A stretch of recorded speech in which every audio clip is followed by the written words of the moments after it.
не оставят в беде. Досмотрите это видео до конца, и вы узнаете, как Таджикистан получил гуманитарную помощь почти на $100 миллионов.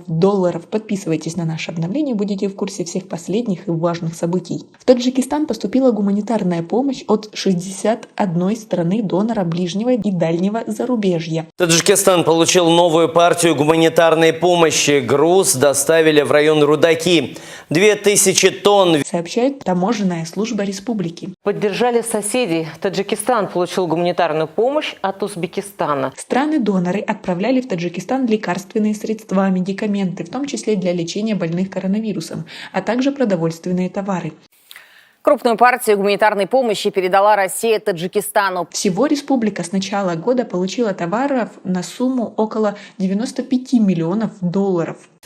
Всемирная продовольственная программа ООН передала Таджикистану 180 тонн растительного масла. Еще 123 тонны поступят в страну до конца текущего года. В общей сложности республика за 11 месяцев этого года получила помощь, которая составила свыше 28,5 тысяч тонн гуманитарных грузов. За этот период в Таджикистан в качестве гуманитарной помощи поступила мука, растительное масло, лекарства, медикаменты, продовольственные товары и многое другое. Всего с начала этого года страна получила поддержку на сумму вдвое больше, чем годом ранее. В тройку главных доноров Таджикистана вошли Китай. Помощь страны составила почти 31% от всего количества. Соединенные Штаты направили почти 17% и Россия почти 11% от всего количества товаров. Россия выделила $11,2 миллионов для развития системы школьного питания в Таджикистане. Дополнительно $10 миллионов пойдут на закупку в 2020-2021 годах российских продовольственных товаров для школьников. Также при российской финансовой поддержке в Таджикистан доставлены 4 мобильные клиники на базе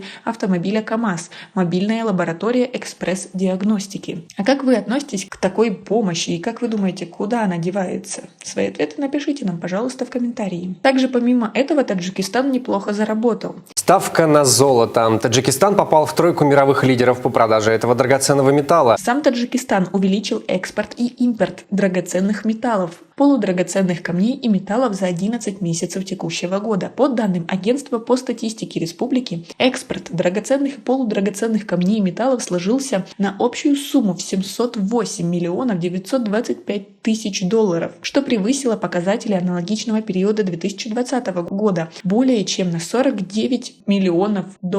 По статистическим данным, рост объема экспорта этих металлов превысил аналогичные показатели за 2020 год почти на 3%. Сумма импорта драгоценных и полудрагоценных камней и металлов за указанный период составила около $5 миллионов.